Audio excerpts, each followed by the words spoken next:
Dear Henry, I've just returned from a pilgrimage to the Portiuncula in Steubenville, Ohio. Let me tell you all about it. The Portiuncula is a small church about 4 miles from Assisi, Italy. It was initially built around 350 by hermits from the Valley of Jehoshaphat. Around 516, the chapel was named Our Lady of the Valley of Angels and passed to Saint Benedict of Nursia and the monks of Monte Subiaco.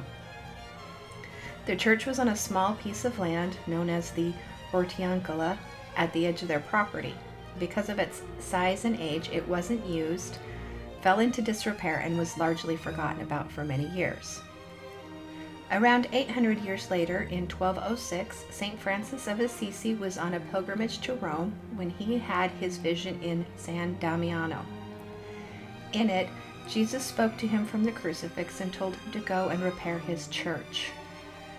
St. Francis took this vision seriously and sold everything, including his horse and clothing, much to the chagrin of his wealthy parents, and moved into a small hut in Assisi where he began reconstructing this church and many others by hand. From this small hut, the Franciscan order was created. In 1211, the current abbot of the Subiaco monastery tried to gift Francis the chapel, but Francis refused in order to keep his vow of poverty. Instead, Francis began paying a yearly rent of a basket full of fish for the chapel. Not sure if this arrangement's still in place. Anyways, in that same year, 1211, St. Francis received St. Clare into the Franciscan order and created the Women's Franciscan Order, now known as the Poor Clares.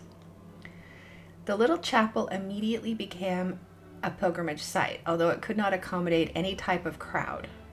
Finally, in 1566, the Papal Basilica of St. Mary of the Angels was built to enclose the small church within it. I didn't see that Portiuncula yet, although with God's grace I may. Please consider swinging by my shop to contribute to my pilgrimage funds. Anyways, the Portiuncula I visited was a replica built at Franciscan University in Steubenville, Ohio in 1987. I had the opportunity to attend this year's Hallow Summit, which Franciscan University hosted. As luck would have it, the summit began on August 2nd, a day of indulgence, if you visit this Portiuncula or any of its replicas.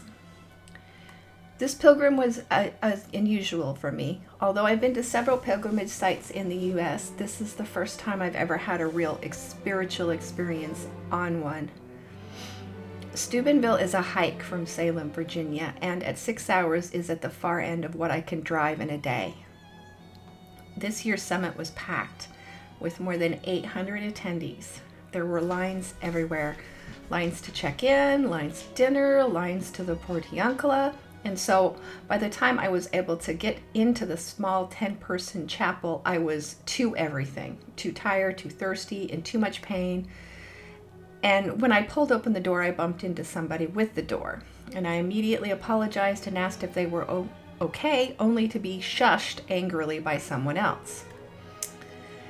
After briefly considering whether or not I would strangle the shusher with my rosary, I decided that I'd probably better go to confession because really, I shouldn't have allowed myself to get so far into the twos that I contemplated punching someone in the head at a pilgrimage site. Of course, that evening there was another line for confession that extended around the block, so I decided to go in the early morning.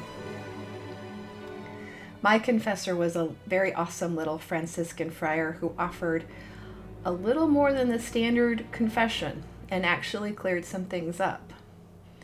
As a convert, I've always tried to do what good Catholics do, but when faced with a crowd of 800 good Catholics, I realized how overwhelmed I was by the number of people surrounding me and how difficult it was for me physically to accommodate the jostling and rudeness of others.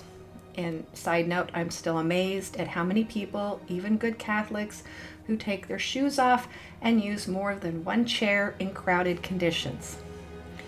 Anyways, this was not my scene, and I felt like I was less of a Catholic because I was so unhappy in that crowd.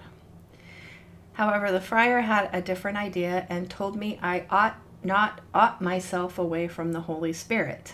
and that if I was about to punch somebody, I had most definitely oughted myself someplace I shouldn't be. The friar gave me much to think about, and I realized that because of my experiences, this type of event will never be my thing. Moreover, the friar made me see that my desire to be away from the crowd did not make me less of a Catholic, and that many of the church's great pilgrims traveled alone.